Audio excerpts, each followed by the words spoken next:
ഉണ്ടെങ്കിലും എന്നോടൊന്ന് ഷെയർ ചെയ്യും. ഈ ഒരു കാര്യം ഒഴിച്ച് എനിക്ക് എല്ലാ കാര്യം എന്നോട് ഷെയർ ചെയ്യുക. ആദ്യ ഭാര്യയുടെ പേര് അനീസ, രണ്ടാമത്തെ ഭാര്യയുടെ പേര് നെയ്സ.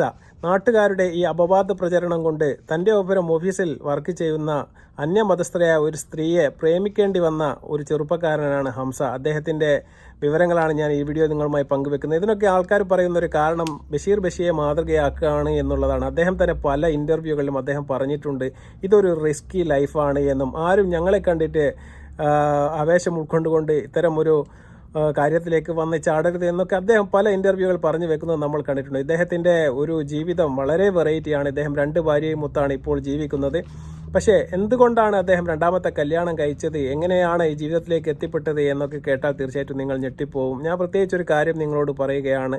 കേരളത്തിൽ നിന്നല്ല, ലോകത്തെവിടെയും ഒരു ഭാര്യയും തൻ്റെ ഭർത്താവിനെ പങ്കുവെക്കാൻ വേണ്ടി ആഗ്രഹിക്കുന്നില്ല എന്നുള്ളത് സത്യമായ കാര്യമാണ്. പിന്നെ നിവൃത്തികേട് കൊണ്ട് തൻ്റെ ഭർത്താവ് 10 വർഷം സ്നേഹിച്ച് കല്യാണം കഴിച്ച ഒരു മനുഷ്യനെ നഷ്ടപ്പെടരുത് എന്നുള്ള ഒരു ആദി കൊണ്ട് കഴുത്ത് നീട്ടിക്കൊടുക്കുക എന്നതാണ് ഈ സ്ത്രീ ഇവിടെ ചെയ്തത് എന്നാണ് ഞാൻ മനസ്സിലാക്കുന്നത്. തീർച്ചയായിട്ടും എന്തൊക്കെയാണ് അദ്ദേഹത്തിൻ്റെ ജീവിതത്തിൽ നടന്നത് എന്ന് നമുക്കൊന്ന് പരിശോധിക്കാം. അദ്ദേഹത്തിൻ്റെ ഒരു ഇൻ്റർവ്യൂ ഇപ്പോൾ വൈറലാണ്. അതിലെ പ്രധാനപ്പെട്ട കാര്യങ്ങൾ നിങ്ങളുടെ മുമ്പിലേക്ക്. ഒന്നും പറയാൻ പറ്റത്തില്ല. ഞങ്ങൾ ആക്ച്വലി ഒന്നിച്ച് വർക്ക് ചെയ്തായിരുന്നു, ഒന്നിച്ച് വർക്ക് ചെയ്തത്. അപ്പൊ ഇന്ന് ഞങ്ങളുടെ ഓഫീസിൽ നിന്ന് ഇതേ ട്രിപ്പ് പോയിരിക്കുവാണ്. ഈ ഒക്ടോബർ നമ്മൾ ട്രിപ്പ് പോയായിരുന്നു ഓഫീസിൽ എല്ലാവരും കൂടെ ചേർന്ന് ഒരു ബസ്സിലാണ് പോയത്. അന്ന് നമ്മൾ ട്രിപ്പ് പോയിട്ടൊക്കെ വന്നു. അപ്പോഴും ഞങ്ങളുടെ മനസ്സിൽ യാതൊരു ഇതും ഉണ്ടായിട്ടില്ല. അതിനുശേഷം ഞങ്ങളൊരു 9 പേരല്ലേ, 9 പേരാണ് ബൈക്കിലൊരു ട്രിപ്പ് പോയി. അന്ന് 10 പേരാണ് ആക്ച്വലി പോകാൻ വേണ്ടി ഇരുന്നത്. അപ്പൊ എന്റെ കൂടെ വരേണ്ട ആള് വേറെ ആയിരുന്നു, ഒരു ഫ്രണ്ട് ബോയ് ആയിരുന്നു. ആള് വന്നില്ല. അപ്പം പകരം എന്റെ ബൈക്കിൽ ബാക്കിൽ കയറേണ്ട ഒരു സാഹചര്യം ഉണ്ടായത് നൈസാക്കാണ്. അന്ന് ഞങ്ങൾ പോയിട്ട് വന്നു. അതിനുശേഷം ഉണ്ടായ എന്തുവാ രാസമാറ്റം പറയാൻ രാസമാറ്റമല്ല, നമ്മൾ കുറച്ചുപേര് പോയിട്ട് വന്നപ്പോഴത്തേക്കും ആ ഒരു ഫോട്ടോ ഇപ്പൊ ഞങ്ങള് പോയിട്ട് വന്ന് അപ്പൊ ആ കുറച്ച് ഫോട്ടോ കണ്ടിട്ട് ഞങ്ങളുടെ ഫ്രണ്ട്സ് തന്നെ കുറച്ച് പേര് കമന്റ് ചെയ്യാൻ തുടങ്ങി ആ വാട്സപ്പ് ഗ്രൂപ്പില്. അങ്ങനെയാണ് അനി ചോദിക്കുന്നത് എന്തായിരിക്കും ഇവർ ഇങ്ങനെയൊക്കെ ചോദിക്കുന്നത്. അങ്ങനെ അവിടെ നിന്നാണ് ഇതിന്റെ സത്യം പറഞ്ഞ ഉറവിടം. അങ്ങനെയാണ് തുടങ്ങുന്നത്. പിന്നെ അത് സംസാരമായി. അപ്പം ആളെന്നോട് ചൂടാവണം, എന്താണ് എനിക്കിത് ഇപ്പൊ എല്ലാവരും എന്നോട് ഇതാവുന്നല്ലോ, ഞാനിതിന് എന്ത് ചെയ്ത് എനിക്കിത് മാറ്റണ്ടേ. അപ്പൊ പയ്യപ്പഴ സ്വാഭാവികമായിട്ട് പെൺപിള്ളേരല്ല, അവർക്കും സാധാരണയായിട്ട് ഉണ്ടാകുന്ന ഒരു എന്തുവാ ആ ഒരു സംശയം എന്ന് വേണമെങ്കിൽ പറയാം. അപ്പം അനിയ അതുവരെ ഏറ്റവും ഫ്രീ ആയിട്ട്. പിന്നെ ഇതങ്ങ് ഭയങ്കരമായിട്ട് ചർച്ചയായിട്ട് മാറി എന്റെ ഫാമിലിയിലും. അത് കണക്കിന് എന്റെ ഞാൻ താമസിക്കുന്ന ആലപ്പുഴ ടൗണിൽ തന്നെയാണ്. അപ്പൊ എന്റെ ഫ്രണ്ട്സിന്റെ ഇടയ്ക്കും എല്ലാം അനിയൊക്കെ ഞങ്ങൾ അത്രയും കൊച്ചിയിലോട്ട് ഞങ്ങൾ അറിയാവുന്ന ആൾക്കാർ. ഞങ്ങളുടെ മനസ്സിൽ അങ്ങനത്തെ ഒരു പ്രശ്നമേ ഉണ്ടായിരുന്നില്ല എന്നും ഒരു ബിസിനസ് ടൂർ പോയി തിരിച്ചു വന്നപ്പോഴാണ് നാട്ടുകാർ ആ ഫോട്ടോ എല്ലാം എടുത്ത് വൃത്തികെട്ട രീതിയിൽ കമന്റ് ചെയ്തപ്പോഴാണ് ഇത്തരം ഒരു സംശയം തന്റെ ഭാര്യയുടെ മനസ്സിൽ ആദ്യമായിട്ട് രൂപപ്പെട്ടത് എന്നൊക്കെയാണ് അദ്ദേഹം പറഞ്ഞു വെക്കുന്നത്. ഭാര്യയെ പറഞ്ഞ് പറ്റിക്കാൻ വളരെ എളുപ്പമാണ്. അപ്പോൾ അവതാരിക പറയുന്ന ഒരു കാര്യം വളരെ സന്തോഷം തോന്നി. കാരണം അപ്പോൾ തോന്നിയ രാസമാറ്റമാണ് താങ്കളുടെ ഈ പ്രണയത്തിന് കാരണമെന്ന് അവതാരിക വളരെ ഒരു ഹാസ്യരൂപേണ പറഞ്ഞു വെക്കുന്നുണ്ട്. അതൊരു കോമഡി ആയിട്ട് പറഞ്ഞതാണ് എന്നുകൂടി പറയുന്നുണ്ട്. പക്ഷെ അദ്ദേഹത്തിന് അത് മനസ്സിലായിട്ടില്ല. അത് തന്നെയാണ് സത്യം. അങ്ങനെയൊന്നും ഒരു ഭർത്താവ് ഒരിക്കലും ഒരു ടൂർ പോയി തിരിച്ചു വരുന്ന സമയത്തൊന്നും നാട്ടുകാർ പറഞ്ഞാലോ ഇനി പറഞ്ഞ് പ്രചരിപ്പിച്ചാലോ ഈ ലോകം തന്നെ തിരിച്ച് കീഴ്മേൽ മറിഞ്ഞാലോ ഒന്നും ഒരിക്കലും തൻ്റെ ഭാര്യയെയും മക്കളെയും സ്നേഹിക്കുന്ന ഒരു മനുഷ്യൻ ഒരിക്കലും മറ്റൊരു സ്ത്രീയോട്, അതും അന്യമതത്തിൽപ്പെട്ട ഒരു സ്ത്രീയോട് ഒരിക്കലും ഒരു പ്രണയമൊന്നും തോന്നിപ്പോവുകയില്ല. പക്ഷേ ഈ പറയുന്നതൊക്കെ ഹംസയ്ക്കും ആ 2 ഭാര്യമാർക്ക് തന്നെ ശരിക്കും മനസ്സിലാവുന്നുണ്ടോ എനിക്കൊരു സംശയമുണ്ട്. കേൾക്കുന്ന സമയത്ത് രണ്ടാമത്തെ ഭാര്യ അത് കേട്ട് മിണ്ടാതെ എങ്ങനെ ഇരിക്കുന്നതാണ് നമ്മൾ കണ്ടത്. ഇതൊന്നും ലോകത്ത് നടക്കുന്ന ഒരു കാര്യമല്ല എന്നുള്ളതാണ് സത്യം. നാട്ടുകാരുടെ അപാത പ്രചരണം എന്നൊക്കെ പറഞ്ഞിട്ട് മറ്റവരുടെ പേരിൽ കുതിര കയറുന്നത് കൊണ്ട് യാതൊരു കാര്യമില്ല. ബാക്കി കേൾക്കാം. 10 വർഷം സ്നേഹിച്ചിട്ടാണ് പിന്നെ കറക്റ്റ് 10ാം ക്ലാസ്സിൽ പഠിക്കുമ്പോഴത്തേക്കാണ് ഞങ്ങൾ തമ്മിൽ ഇഷ്ടപ്പെടുന്നത്. നമ്മുടെ എക്സൽസി എക്സാമിന് ഏകദേശം ഒരു 10 ദിവസം മുമ്പാണ് ഞങ്ങൾ പ്രണയം പറയുന്നത്. അപ്പൊ തന്നെ സ്വാഭാവികമായിട്ട് 21 വർഷം കാണാൻ വേണ്ടി തുടങ്ങിയത്. പിന്നെ അറിയില്ല, നമുക്ക് സ്വാഭാവികമായിട്ട് ശത്രുക്കളും മിത്രങ്ങളും ഉണ്ടാവും, ശത്രുക്കളും ഉണ്ടാവും. നമ്മുടെ കുറച്ചു പേര് നമ്മളെ കാലുവാരി എന്ന് പറയത്തില്ലേ, ഇക്കയുടെ കൂട്ടത്തിൽ നിന്നിട്ട് ഇക്കടുത്ത് ഒന്ന് പറഞ്ഞു കൊടുക്കും, എന്റെ അടുത്ത് വന്നിട്ട് അത് മറ്റൊരു രീതി പറഞ്ഞു തരും. അപ്പൊ അവര് എന്നിട്ട് പറയും ഇക്കടുത്ത് അങ്ങനെയാ പറഞ്ഞെന്ന് പറയും. ഞാൻ സത്യമായിട്ടുള്ള കാര്യം പറയും, ഇക്ക സത്യം. പക്ഷെ അവർക്ക് തമ്മിൽ ഞങ്ങൾ പിരിക്കണമെന്നായിരിക്കും ഉദ്ദേശം, എന്താ അറിയത്തില്ല. പറഞ്ഞാൽ മൊത്തം വേറെ. ഞാൻ പറയുന്നില്ല ഇക്കടുത്ത് എന്ന് പറയുന്നത്. അത് ഭയങ്കര കൂട്ടത്തിൽ നിന്ന് ശരിക്കും ഞങ്ങൾ ചതിച്ചു കളഞ്ഞു. അങ്ങനെ ഫാമിലിയിലുള്ള കസിൻസ് ഉണ്ടായിരുന്നു, ഇന്റിമേറ്റ് ഫ്രണ്ട്സും. കാരണം ഇതെല്ലാവരും ഞങ്ങൾ ഒരു തിക് ഫ്രണ്ട്സ് ആണ്. നമ്മൾ അടുത്തുള്ളതുകൊണ്ട് എല്ലാവർക്കും അങ്ങോട്ടും ഇങ്ങോട്ടും എല്ലാം അറിയാം. അപ്പൊ കുറച്ചു പേര് നമ്മള് ഭയങ്കരമായിട്ട് താഴെ പോകണം, അല്ലെങ്കിൽ ഞങ്ങൾ രണ്ടുപേരും സ്പ്ലിറ്റ് ആവണം എന്ന് കുറെ പേര് ആഗ്രഹിച്ചു. അതിനൊരു പെൺകുട്ടി കാരണമായപ്പോ അതെടുത്ത് ഉപയോഗിച്ചു. എന്നോട് പറയുന്നുണ്ട് അനിയ എങ്ങനെയൊന്നും എന്നെ അനിയ നമ്മുടെ അവിടെ എല്ലാവരും അനിയ ഇങ്ങനെയൊന്നും അല്ല സത്യാവസ്ഥ. അവൾ നൈസ നിരപരാധിയാണ് അങ്ങനെയൊന്നുമല്ല കാര്യം.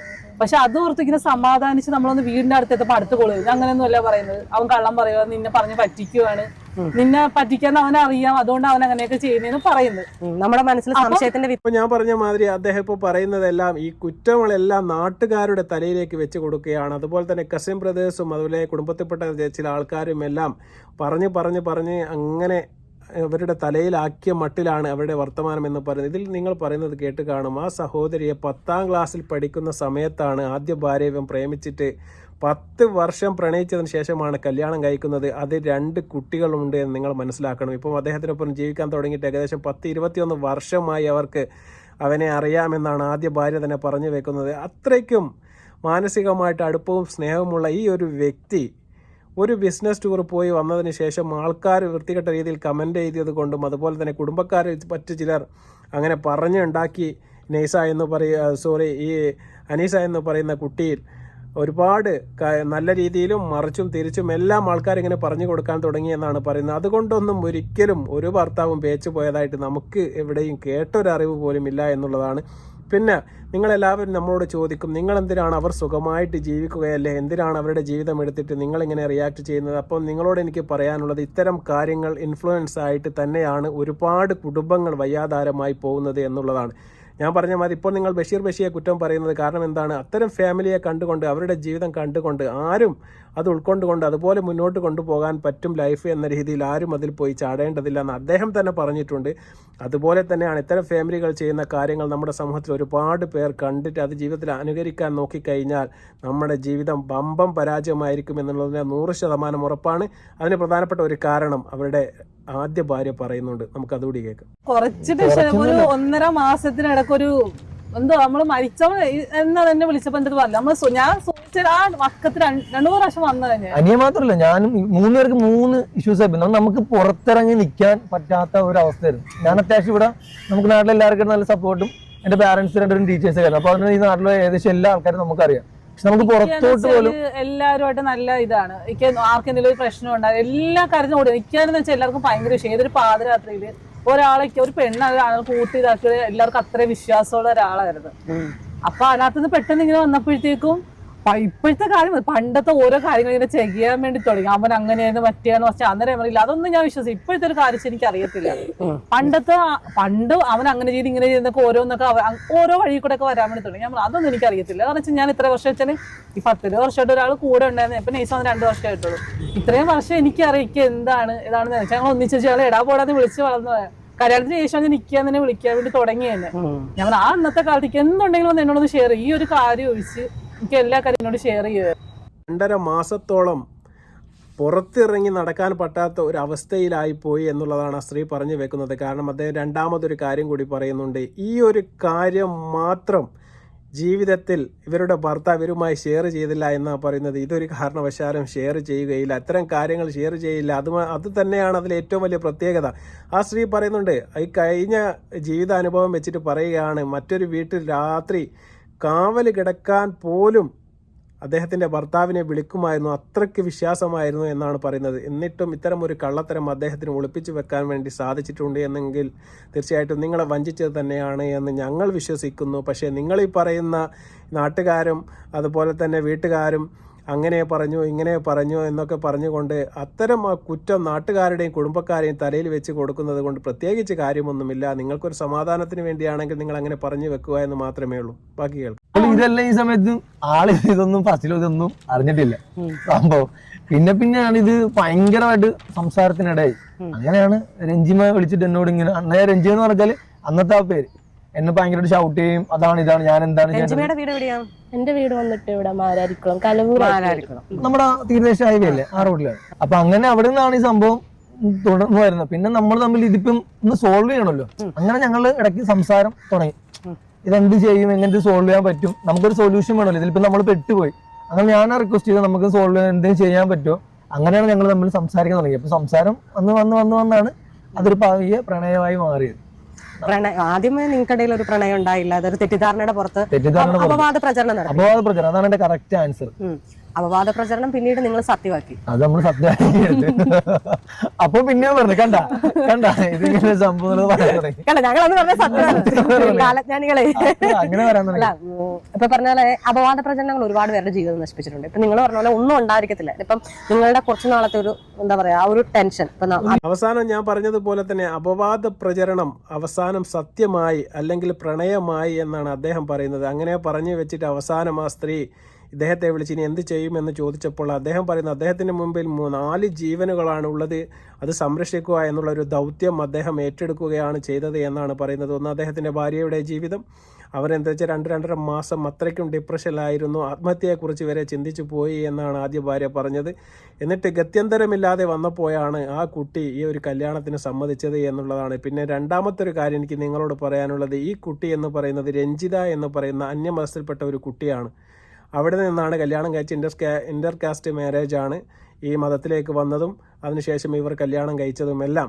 പക്ഷേ അദ്ദേഹം ഇവരുടെ എല്ലാം സ്നേഹം കൊണ്ട് ആണ് ഇത്തരം കല്യാണം കഴിച്ചത് എന്നാണ് പറയുന്നത്. അത് 100% തെറ്റാണ്, അങ്ങനെയല്ല എന്നുള്ളതാണ്. കാരണം 10 വർഷം സ്വന്തം ഭാര്യയെ പ്രണയിച്ച് കല്യാണം കഴിച്ചത് 2 മക്കളും ഉണ്ടായിട്ട് അത് തിരിച്ചറിയാതെ മൂന്നാമതൊരു സ്ത്രീയുടെ പുറകെ പോയ ഇദ്ദേഹത്തെ എങ്ങനെയാണ് വിശ്വസിക്കേണ്ടത് എന്നൊക്കെ മനസ്സിലാവുന്നില്ല. ഇതൊന്നും കണ്ടിട്ട് ആരും ഒരു ഇൻഫ്ലുവൻസിൽ പോയി പെടാൻ വേണ്ടി പാടില്ല എന്നുള്ളത്. അവതാരികയും ഇതിനെ അങ്ങോട്ട് പ്രോത്സാഹിപ്പിക്കുകയാണ്.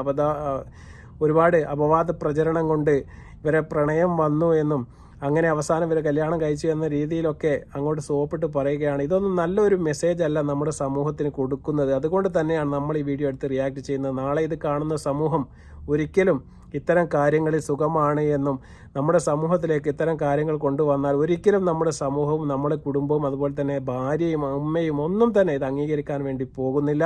അത് ഭാവിയിലേക്ക് എവിടെ കൊണ്ടുവച്ച് ചെന്ന് അവസാനിക്കുമെന്ന് മാത്രം നോക്കിയാൽ മതി. അത്രയും കാലം നമുക്ക് ജീവിക്കാം. അത് കഴിഞ്ഞാലുള്ള കാര്യം ചിന്തിക്കാൻ പോലും നമുക്ക് പറ്റുകയില്ല എന്നുള്ളതാണ് സത്യം. ആണ് നിങ്ങളിപ്പോൾ ചെയ്തു വരുന്നത്. അതിൽ ഇത്തരം ഒരു അവസ്ഥ ഉണ്ടാവാതിരിക്കട്ടെ എന്ന് ആത്മാർത്ഥമായി ഞങ്ങൾ പ്രാർത്ഥിക്കുകയാണ്. അപ്പോൾ എനിക്ക് നിങ്ങളോട് പറയാനുള്ളത് എന്ന് പറഞ്ഞാൽ, നിങ്ങൾ 2 വൈഫിനെയും കൂട്ടി തീർച്ചയായിട്ടും നിങ്ങൾ യൂട്യൂബിലും ഇൻസ്റ്റാഗ്രാമിലും എല്ലാം വീഡിയോ കാര്യങ്ങളും എല്ലാം ചെയ്ത് സുഖകരമായി നിങ്ങൾക്ക് മുന്നോട്ട് പോകാം. സാമ്പത്തികപരമായിട്ട് നിങ്ങൾക്ക് നല്ല ഒരു അടിത്തറ ഉണ്ടാക്കിയെടുക്കാം. അതൊക്കെ നല്ല കാര്യമാണ്. പക്ഷേ ഒരിക്കലും നിങ്ങൾ ലൈഫിൽ നടക്കുന്ന കാര്യങ്ങൾ നിങ്ങളൊരു ബ്ലോഗാക്കി യൂട്യൂബിലോ അതുപോലെ തന്നെ ഇൻസ്റ്റയിലോ ഫേസ്ബുക്കിലോ എങ്ങനെ പോസ്റ്റ് ചെയ്യുകയാണെങ്കിൽ തീർച്ചയായിട്ടും നിങ്ങളെ കാത്തിരിക്കുന്നത് വലിയൊരു ദുരന്തമായിരിക്കുമെന്ന് നിങ്ങളെ ഓർമ്മിപ്പിക്കുകയാണ്. അത്തരത്തിൽ ഒരു കാര്യത്തിലേക്ക് നിങ്ങൾ കടക്കാതിരിക്കാൻ വേണ്ടി നിങ്ങൾ പ്രത്യേകം ശ്രദ്ധിക്കണം. നിങ്ങളുടെ ജീവിതം മുന്നോട്ട് പോകട്ടെ, സുഖകരമായിട്ട് ജീവിക്കാൻ നിങ്ങൾക്ക് സാധിക്കട്ടെ എന്ന് ആത്മാർത്ഥമായി ഞങ്ങൾ നിങ്ങളെ സപ്പോർട്ട് ചെയ്യുക. അപ്പോൾ നിങ്ങളോട് എനിക്കൊരു ഉപദേശം എന്ന് പറയുന്നത്, തീർച്ചയായിട്ടും നിങ്ങൾ ഇപ്പം ചെയ്യുന്നത് പോലെ യൂട്യൂബും ഇൻസ്റ്റാഗ്രാമും ഫേസ്ബുക്കും വീഡിയോകളും എല്ലാം നിങ്ങൾക്ക് മുന്നോട്ട് കൊണ്ടുപോകാൻ സാധിക്കട്ടെ. അതുപോലെ തന്നെ നിങ്ങളുടെ ലൈഫ് നല്ല രീതിയിൽ മുന്നോട്ട് കൊണ്ടുപോകട്ടെ. പക്ഷേ ഒരിക്കലും നിങ്ങളുടെ ലൈഫിൽ നടക്കുന്ന കാര്യങ്ങൾ നിങ്ങളൊരു ബ്ലോഗാക്കിയിട്ട് ഫാമിലി ബ്ലോഗാക്കിയിട്ട് ഒരിക്കലും ഇത്തരം പ്ലാറ്റ്ഫോമുകൾ കൊണ്ടിട്ട് നിങ്ങൾ ഒരിക്കലും പോസ്റ്റ് ചെയ്യാൻ വേണ്ടി നിൽക്കരുത്. അത്തരം ഒരു സാഹചര്യം ഉണ്ടായാൽ തീർച്ചയായിട്ടും നിങ്ങൾക്ക് തല്ലിപ്പിരിയേണ്ട ഒരവസ്ഥ വരുമെന്ന് മാത്രം നിങ്ങളെ ഓർമ്മിപ്പിക്കുകയാണ്. പിന്നെ ഒരിക്കൽ കൂടി ഇത്തരം വീഡിയോകൾ കണ്ടുകൊണ്ടൊന്നും ഒരാളും ജീവിതത്തിൽ അത് ഇൻസ്പയർ ആയിട്ടോ അല്ലെങ്കിൽ ഒരു ഇൻഫ്ലുവൻസ് ആയിട്ടോ എടുക്കാൻ വേണ്ടി പാടില്ല. ഇതൊന്നും ജീവിതത്തിൽ നടക്കാൻ പാടില്ലാത്തത് തന്നെയാണ് എന്നാണ് എൻ്റെ ഒരു വശം. തീർച്ചയായും മറ്റൊരു വീഡിയോയുമായി വന്ന് നന്ദി, നമസ്കാരം.